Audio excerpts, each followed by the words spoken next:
काफ़ी दिनों से साथियों चर्चा हो रही है क्रीमी लेयर के संबंध में। पहली बात तो हम ये समझ लें क्रीमी लेयर है क्या चीज़। क्रीमी लेयर उन लोगों को माना गया है जिन लोगों की या तो सरकारी नौकरी लगी हुई है, जिन्हें ज़्यादा पे मिल रही है, या फिर इनकम टैक्स पेयर हैं, या फिर एक सीमा है उसके अंतर्गत आते हैं। उसमें राजनीतिक प्रतिनिधि भी आएंगे, उसमें वरिष्ठ अधिकारी भी आएंगे, कनिष्ठ अधिकारी भी आएंगे। निश्चित रूप से यदि उनको, उनके दावों को, उनके बच्चों के दावों को प्रतिनिधित्व के सिद्धांत से अलग किया जाता है, तो यह सिद्धांत उस समुदाय को, जिस समुदाय में क्रीमी लेयर की बात चल रही है, उस समुदाय को दो हिस्सों में बांटता है। एक हिस्सा तो वो होगा जो हिस्सा पहले दावा उसका मिलता था, वो दावा प्रस्तुत नहीं कर सकता, वो विरोधी होगा। और जिन लोगों को मिलेगा उनको एफिशिएंसी के आधार पर उनके दावे को ये माना जाएगा इनका दावा उचित नहीं है, ये एफिशिएंसी के अंतर्गत नहीं आता। तो निश्चित रूप से वो दोनों जो हिस्से बनेंगे उस समुदाय के, एक तो वो लीडरलेस हो जाएंगे, क्योंकि जो क्रीमी लेयर में जुड़ा हुआ है वो लीडरशिप भी देता है और वो प्रतिनिधित्व के सिद्धांत की वकालत करता है, चाहे वो किसी भी स्थान पर हो, चाहे उसको एग्जीक्यूट करने की बात हो, चाहे उसके प्रोटेक्शन की बात हो। वही है जो थॉटफुल है, जो सोच सकता है, जो निर्णय ले सकता है, जो पहल कर सकता है, जो प्रचारित प्रसारित कर सकता है, जो लाभ दे सकता है। क्योंकि ये प्रतिनिधित्व का सिद्धांत इसका एक दर्शन है। इसका दर्शन ये है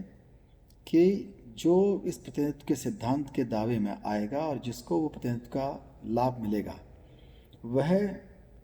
लाभार्थी व्यक्तिगत रूप से नहीं है, वह समाज के अंदर, समुदाय के अंदर शक्ति के गलियारे में हिस्सेदारी का एहसास देगा कि वह, उसके पास जो शक्ति है उसका प्रयोग ऐसे लोगों के उत्पीड़न में, जिन लोगों का उत्पीड़न होता आया है या बाई बर्थ या जाति के आधार पर उत्पीड़न हो रहा है, वह उनको विशेष सहानुभूति और समानुभूति के साथ सुनेगा, समझेगा और उससे मिलने जुलने में, बात करने में उस समुदाय के लोग हिचक भी नहीं करेंगे और ये सोचेंगे कि उस कार्यालय में, उस विभाग में कहीं ना कहीं हमसे जुड़े हुए लोग हैं और हमारे प्रति उनकी सहानुभूति है। और ये प्रतिनिधित्व का सिद्धांत निश्चित रूप से सीधे सीधे लोकतंत्र से जुड़ा हुआ है। लोकतंत्र की शर्त है कि प्रतिनिधित्व होगा। निश्चित रूप से वहाँ पर जहाँ प्रतिनिधित्व नहीं होता वहाँ के लोग बाग असंतुष्ट रहते हैं और प्रतिनिधित्व सबको चाहिए लोकतंत्र के अंदर। ये एक प्राकृतिक अधिकार भी है और ये फंडामेंटल राइट भी है। तो निश्चित रूप से इस संबंध में जो क्रीमी लेयर का कंसेप्ट है, ये एक आर्थिक सिद्धांत है जो भारतीय संविधान में भी नहीं है और आर्थिक समस्या नहीं है। जो प्रतिनिधित्व का जो सुविधा है, जो दावा है, यह एक सामाजिक उत्पीड़न को ख़त्म करने के लिए है और ये एक सामाजिक सिद्धांत है, समाजशास्त्रीय सिद्धांत है। अर्थशास्त्र से या आर्थिक लाभ से या पावर्टी एलिविएशन से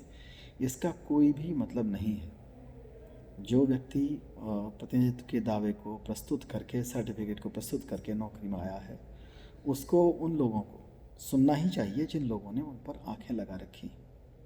अगर वो नहीं सुनते हैं तो निश्चित रूप से यह उस सिद्धांत का बहुत बड़ा नुकसान है। इसके लिए सबसे बेहतर है जो इलाज है, अगर किसी को लगता है कि क्रीमी लेयर कंसेप्ट की आवश्यकता है, तो वो लोग जो लाभार्थी माने गए हैं उन पर पे बैक टू सोसाइटी कर लगाया जाए और वो पे बैक टू सोसाइटी कर एक फंड के रूप में या तो जनपदीय स्तर पर या राज्य स्तर पर जब वो इकट्ठा होगा, तो उससे उन लोगों के लिए जिनको ये माना जा रहा है कि क्रीमी लेयर के लोग बाग उनका हिस्सा खा रहे हैं, उन लोगों के लिए रोज़गार सृजन किया जाए, दुकानें बनाई जाएं, उन लोगों के लिए औषधि का इंतजाम हो, उन लोगों के लिए भी स्कूल खोले जाएं, उन लोगों के लिए यूनिवर्सिटीज़ खोले जाएं, उन लोगों के लिए जो कौशल विकास के कार्यक्रम हैं वो चलाए जाएं, विशेष ट्रेनिंग दी जाए, एम्पावरमेंट बढ़ाया जाए, एजुकेशन फैसिलिटीज़ हर तरह की बढ़ाई जाएं।